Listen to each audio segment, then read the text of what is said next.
Hi guys, welcome back to my channel Lush Gardener. So today I will be repotting the ones that have the aerial roots. Now unfortunately I still have to wait for the rest 4 of them because they do have roots, but they are not large enough, or they're not big enough. This one was the titubans. This one has not rooted because this was the latest one that I had done the cutting.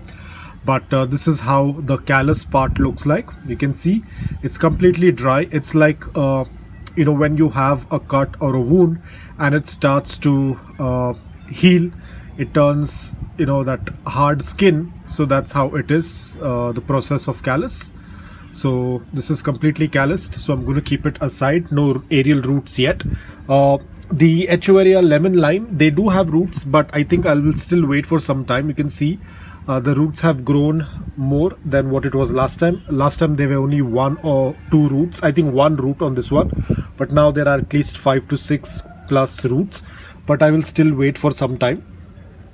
Even my Luella as well, it still has a long way to go. Same thing with the other lemon lime as well.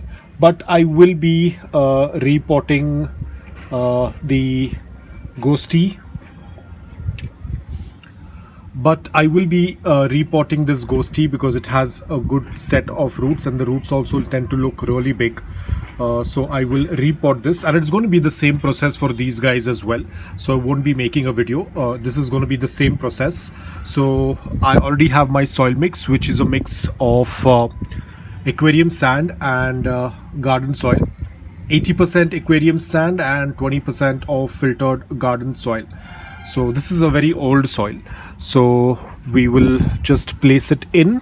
We will place it in center, ensuring that the roots are going to be covered, and then just fill it up or top it up with some more soil.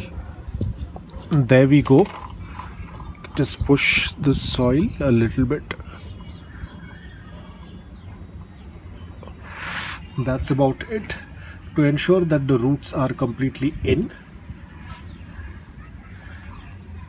See that it's completely in. So that's about it. Now again, the same thing, we are not going to be watering it right away.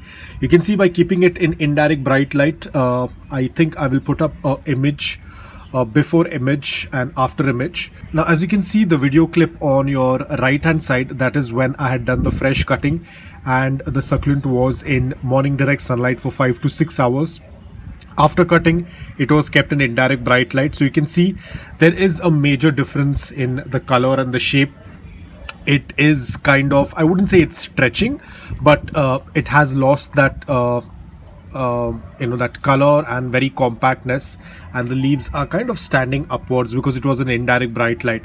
So I will do a slow acclimation, not right now, probably after a week or so I will start doing a slow acclimation so that I can put it in morning direct sunlight once again. Watering, the leaves are still very plump, as you can see, so I don't need to water it right now. Probably after a week or maybe after 2 weeks I will go ahead and do a watering.